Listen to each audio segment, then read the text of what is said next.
जी activity आपण घेतली होती ना त्याबद्दल मी थोडंसं एक्सप्लेन करतो की का आपण ती ॲक्टिव्हिटी घेतलेली. ॲक्टिव्हिटीचा हा एक मोटो होता की आपण प्लॅन भरपूर करतो.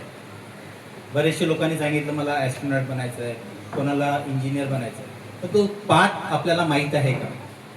सपोज निकम साहेबांनी लिहिलं होतं किंवा यांनी पण लिहिलं होतं की अमेरिका टूर करायचं आहे ना.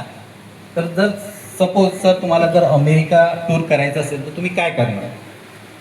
जस्ट जनरल क्वेश्चन आहे सगळ्यांना की काय कराल जर एखाद्या व्यक्तीला अमेरिकेला टूर करायचं आहे, तो व्यक्ती काय करेल, कसा जाईल? एनीबडी, कोणी सांगू शकतं? बरोबर आहे, पैसे पाहिजे. अजून बरोबर बरोबर. होतं काय, बरेचदा होतं काय, आपण प्लॅन करतो बऱ्याच गोष्टी, पण त्या मार्गाने कसं जायचं आहे हा मार्ग सांगण्यासाठी आपल्याला त्या एक्सपिरियन्स व्यक्तीपर्यंत पोहोचणं गरजेचं आहे. सपोज मला जर इथून दिल्लीला पण जायचं असेल किंवा समृद्धीने मला नागपूरला जायचं असेल, तर मी जो व्यक्ती त्या डायरेक्शननी गेला आहे, नागपूरनी गेला आहे, त्या व्यक्तीला जाऊन पर्सनली व्हिजिट करेल. बाई ट्रेननी जाणं योग्य आहे की काय?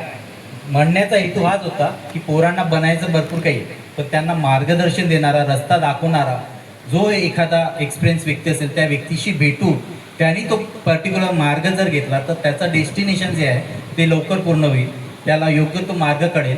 म्हणून आपण ही जी ॲक्टिव्हिटी केली त्यासाठी ही ॲक्टिव्हिटी होती.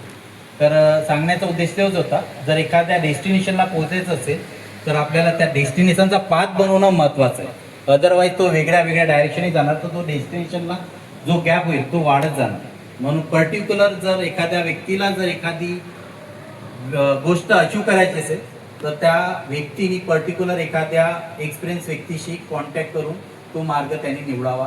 ते इथल्या जे पण विद्यार्थी आलेले आहेत त्यांना माझा गायडन्स आहे. जसं त्या सरांना जर्मनीला जायचं होतं, पण कसं जायचं आहे तो रूट मॅप बनवणं आत्तापासून सुरुवात केली तरच. जसं शहरोला IPS अधिकारी बनायचं आहे तर त्यांनी आत्तापासून IPS अधिकाऱ्याच्या कॉन्टॅक्टमध्ये येऊन त्यांनी तो रोड मॅप आत्तापासून की मला सुरुवात कसं करायचं, अभ्यास कसा करायचा, मला कुठल्या एंट्रन्स द्यायला लागणार आहे, कुठून अभ्यास काय करावा लागेल, तर आत्तापासून त्याची सुरुवात करणं हे गरजेचं आहे. हे या ॲक्टिव्हिटीमधनं आम्ही सांगण्याचा प्रयत्न केला. नेक्स्ट आपण सरांचं तर मला वाटतं वर्तक सरांपासून आपण सुरुवात करूया आणि त्यांचं मार्गदर्शन घेऊया. तर वर्तक सरांचं पुन्हा एकदा इथे स्वागत आहे. जोरदार एकदा सरांचं स्वागत करूया कार्यक्रमात.